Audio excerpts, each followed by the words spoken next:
નમસ્કાર દર્શક મિત્રો, હલચલ ટીવી ન્યૂઝમાં આપનું હાર્દિક સ્વાગત છે।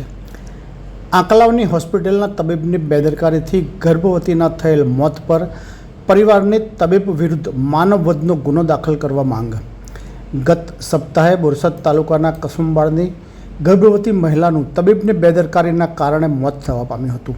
આજે મૃતકના પરિવારજનોએ જિલ્લા કલેક્ટરને આવેદનપત્ર આપી આંકલાવ ખાતેની હોસ્પિટલની માન્યતા રદ કરી તબીબ વિરુદ્ધ માનવવધનો ગુનો દાખલ કરવાની માંગ કરી હોવાનું જાણવા મળ્યું છે। અત્રે ઉલ્લેખનીય છે કે બનાવના પગલે હોબાળું મચતા આરોગ્ય વિભાગ દ્વારા તબીબ વિરુદ્ધ શિક્ષાત્મક કાર્યવાહી કરવાની હાથ ધરી હતી। પ્રાપ્ત વિગતો અનુસાર બોરસદ તાલુકાના કસુંબાળની ગર્ભવતી મહિલા હેતલબેન પરમારને માસિક સ્ત્રાવ થતાં સ્થાનિક આશા વર્કર દ્વારા આંકલાવની શ્રી હોસ્પિટલમાં લઈ જતા તબીબ સુનિલ પટેલ દ્વારા પેટમાં ગર્ભ હોય તેનો બગાડ થયો હોય ઓપરેશન કરવાનું જણાવી સંદીપ પટેલ તથા આશા વર્કર વિલાસબેને કુટુંબ નિયોજનનું ઓપરેશન કરવાનું જણાવ્યું હતું। તે સમયે પીડિત મહિલાનું લોહીનું પ્રમાણ ચેક કરતાં ઓછું હોવા છતાં તબીબને જાણકારી હોવા છતાં સરકાર દ્વારા નાણાં મળતા હોયની લાલચમાં કુટુંબ નિયોજનનું ઓપરેશન કરવામાં આવ્યા બાદ તેણે બેહોશ હોવા છતાં તબીબે હોસ્પિટલમાંથી રજા આપી દીધી હતી। બાદમાં તબિયત વધુ લથડતા પુનઃ હોસ્પિટલ આવતા તબીબ દ્વારા અન્ય કોઈ સારવાર હાથ ન ધરી સુવાડી રાખ્યા બાદ તબીબ દ્વારા મહિલાનું મોત થયાનું જણાવતા તબીબને બેદરકારી અને સરકારની કુટુંબ નિયોજન યોજના દ્વારા નાણાં ઊભા કરવામાં આવ્યાના સંદેહ વ્યક્ત કરી આજે આણંદ જિલ્લા કલેક્ટરને આવેદનપત્ર આપી તબીબ સંદીપ પટેલની હોસ્પિટલની માન્યતા રદ કરવા અને તેઓ વિરુદ્ધ માનવવધનો ગુનો દાખલ કરવાની માંગ કરવામાં આવી હોવાનું જાણવા મળ્યું છે। અત્રે ઉલ્લેખનીય છે કે ગત સપ્તાહે આંકલાવની શ્રી હોસ્પિટલમાં તબીબની બેદરકારીના કારણે ગર્ભવતી મહિલાનું મોત થતાં હોબાળો સર્જાતા આરોગ્ય વિભાગ દ્વારા તબીબ વિરુદ્ધ શિક્ષાત્મક કાર્યવાહી હાથ ધરવામાં આવી હતી। હોસ્પિટલ છે લોહીની એની જ છે, એથી 2 બોટલ લોહીલા 4 વાગ્યાને ચડાવવાની ચાલુ કરી, 9 વાગ્યાની આસપાસ એણે લોહી 2 બોટલ ચડાવી દીધું, એટલે રાતે 10 વાગ્યા પછી માં છોડીને એમની જોડે છું એક ઘટના હોય 2 ઘટના હોય સાહેબ 10-15 ઘટનાઓ થાય, અમે પૈસા આપીને દબાઈ દે ઘેર રફે દફે કરી દે, એ ક્યાં સુધી કોઈકના જીવના ભોગે પૈસા નથી, એટલે એ ચલવી ના લેવાય। એટલે અમારી એટલી જ માંગ છે કે ડૉક્ટર સંદીપ પટેલનું દવાખાનું એનું મેડિકલ પ્રેક્ટિસ લાયસન્સ રદ થાય અને ત્યાં તારા વાગે તો જ આ માનવવધ થતાં અટકશે ત્યાં આગળ, નહીં તો આનું આ ચાલુ થશે અને ક્યાંક વગે પેશન્ટ ના થઈ જાય એટલા માટે અમે ન્યાયની આશાએ આવેદનપત્ર આપ્યું છે। ઓપરેશન હતું એના માટે એમને એડમિટ કરેલા, એમાં તેમને પેશન્ટ નળી કાપી કાઢેલી।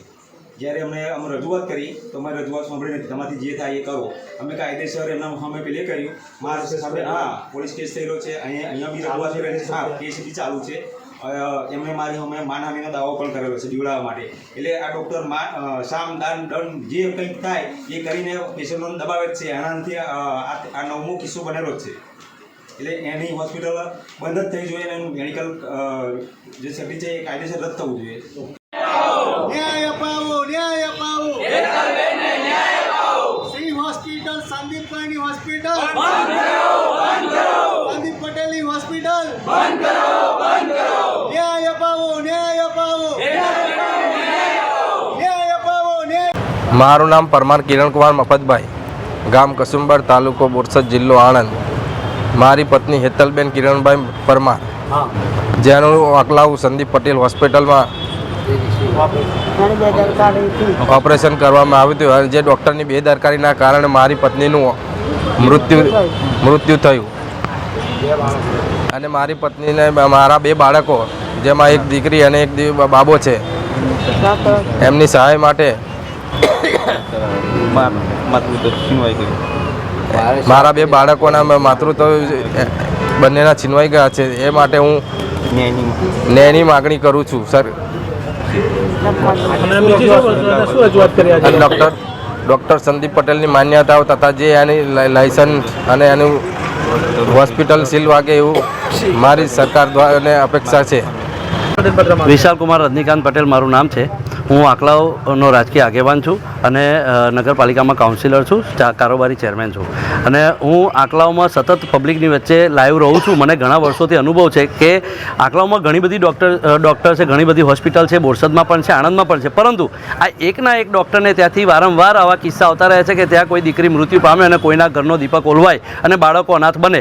આવા કિસ્સા વારંવાર આવાથી અગાઉ પણ રજૂઆતો થયેલી છે, અનેકો ગામોમાંથી રજૂઆત થયેલી છે। અમારું આંકલાવ હોય, મુજકુવા હોય, હળદરી હોય, હોય, ખડોલ હોય, અનગઢ હોય, કોચિંદ્રા હોય, આવા અનેકો ગામમાંથી આવા કિસ્સા બન્યા છે. ક્યાંક ને ક્યાંક એને પૈસાના જોરે અમુક કિસ્સા દબાઈ દીધેલા છે, પરંતુ છતાંય અંદરથી એમની સાથે કોઈ બોલનાર નહોતું. એટલે એ લોકો પણ ક્યાંક ને ક્યાંક ન્યાયની ઈચ્છા બતાવે છે. અને જે લોકો સાથે છે અત્યારે, રમેશભાઈ આંકલાવથી અમારી સાથે છે, પ્રવીણસિંહ મુજકુવાથી છે અને કિરણભાઈ અહીંયા કસુંબારથી અમારી સાથે છે.